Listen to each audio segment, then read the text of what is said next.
ये बहुत दुखद है और इसको कह पाना कि अयोध्या में क्यों अयोध्या वालों ने भारतीय जनता पार्टी को हरा दिया और उनको कैसे हरा दिया, जो 90 के दशक की वो शाम जब लाखों की संख्या में राम भक्तों को, साधु संतों को यहाँ गोलियों से बूंद दिया था और उन्हीं को जिता दिया। ये बहुत दुख है। कुछ नहीं हो सकता इस देश का। भारत में अगर भाजपा हार जाती तो कोई बात नहीं, अयोध्या जीती तो पूरा भारत जय श्री राम कहता। पर आज जो अयोध्या पे उंगली उठ रही है ना, वो अयोध्या हारने की वजह से है। आज लग रहा है कि अयोध्या वासियों ने फिर से वो त्रेता लौटा दिया जब माँ सीता को वनवास कर दिया। हिंदू नहीं है, हिंदू बनना सीखो। कंधों से ऊंची छाती नहीं होती, धर्म से बड़ी कोई जाति नहीं होती। दीपक ही नहीं बचा तो बाती का क्या करोगे? अरे हिंदू धर्म ही नहीं बचा तो जाति का क्या? मैं पूरे तरीके से, पूरे होशो हवास में ये कहना चाहता हूं कि हाँ, हमें दुख है अयोध्या हारने का, पूरा दुख है, बेइंतहा दुख है। और दुख का सीधा आधार यह है कि एक जमाने में समाजवादी पार्टी के नेता ने कहा था कि मैं, और नरसिंह राव जी ने भी कहा था कि मैं वहां पर फिर से बाबरी मस्जिद बनवाऊंगा।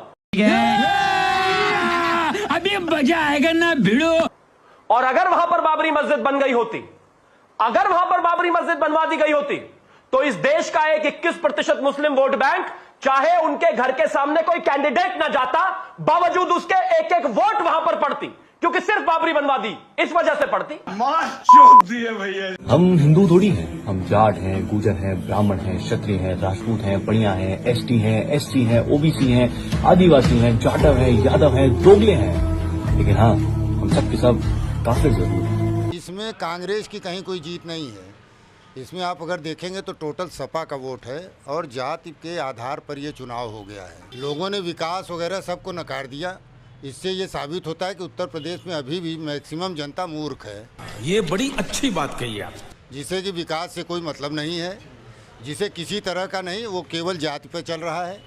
और जाति आधारित चुनाव आज से बहुत पहले हुआ करते थे। हमारा समर्थन हमेशा हिंदुत्व को ही जाएगा, क्योंकि हमारा वक्त खराब हो सकता है, रक्त नहीं। जय श्री राम। बीजेपी तो बहुत बड़ी पार्टी है कि पूरा विपक्ष मिलकर, कोई वोट डिवाइड ना हो, पूरी एक विशेष वर्ग कौम मिलकर जोर लगाकर बीजेपी लगभग 250 सीटों तक, 245 सीटों तक पहुंच गई। आप सोच सकते हैं कि बीजेपी का पावर क्या होगा। जलवा है हमारा।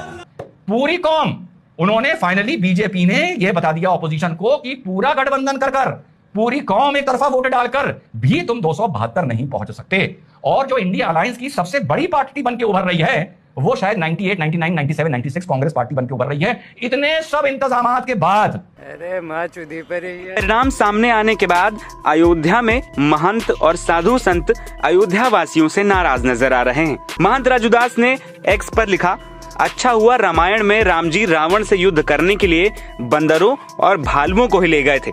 अगर अयोध्या वालों को ले जाते तो सोने की लंका में सोने के चक्कर में रावण से भी ये लोग समझौता कर लेते। सही बात है।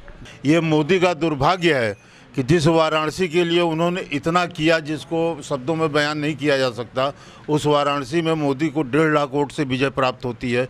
इससे बड़ा दुर्भाग्य क्या है? मुझे तो ये लगता है कि बनारस शहर मोदी के नेतृत्व करने लायक रह ही नहीं गया। ये राहुल गांधी भी ना बड़ा पलटू आदमी है भाई।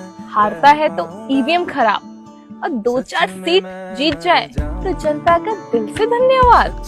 तीसरी बार फिर से राम जी की सरकार, तीसरी बार फिर से हिंदुत्व की सरकार, तीसरी बार फिर से। उनमें एक बात है कि अच्छा हुआ जो रामायण देखिए अपन, उसमें जो राम जी थे वो रावण से युद्ध करने के लिए वानरों और भालुओं को ले गए थे। ऐसा इसलिए है कि अगर वहाँ इंसान जाते तो सोने की लंका देखकर ये तो रावण से भी समझौता कर लेते। ये भी कमाल ही है कि भाजपा 240 सीट जीती है, अपने घटक दलों के साथ मिलकर मेजॉरिटी भी जीत चुकी है, 10 इंडिपेंडेंट भी आकर इनके साथ मिल गए हैं। फिर भी कांग्रेस गजब की खुशी मना रही है। कमाल तो ये है कि केजरीवाल के जेल जाने पे और दिल्ली में 7 की 7 सीटें हारने पे लड्डू खिला रहे हैं। दिखाए हम कि ये कांग्रेस पार्टी ऑफिस है और यहाँ पर महिलाएं अपना कांग्रेस के गारंटी कार्ड लेकर आई हैं। और ये साथ साथ आपको हम दिखाएं कि ये जो कार्ड है, इसमें 1 लाख वेतन, हर शिक्षित युवा की पहली नौकरी पक्की, ये कांग्रेस का गारंटी कार्ड है। इस फॉर्म को जमा करने के बाद उन्होंने क्या कहा है, क्या मिलेगा आपको? ये है कि 1 लाख रुपए वाला ये जो स्कीम है, इसका पैसा मिलेगा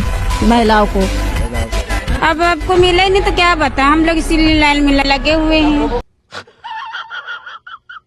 नाम तो नहीं लूंगा मेरे भाई, लेकिन कुछ मादरचोद अपने होकर भी अपने नहीं हैं, ये सब मादरचोद हैं। बुरा ना मानना, इस भारत देश में जितना हमको सनातन धर्म के लिए खतरा मुसलमानों या ईसाइयों से नहीं है, उतना सनातन धर्म के दोगलों से खतरा है। अयोध्या वालों, संविधान बचा लिया आपने। मोदी जी कह रहे थे बदलना है।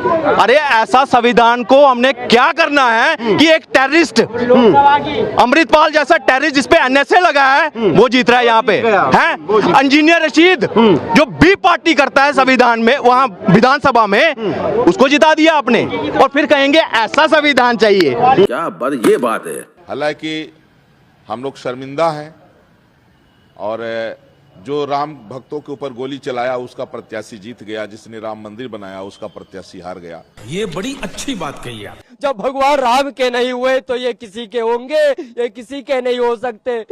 जब माता सीता पे लांछन लगा दिए ये लोग, तो ये लोग जब माता सीता पे लांछन लगाए, उन्होंने त्याग करवाए, तो ये अयोध्या वासी किसी के नहीं हो सकते। ये सब दोगलापन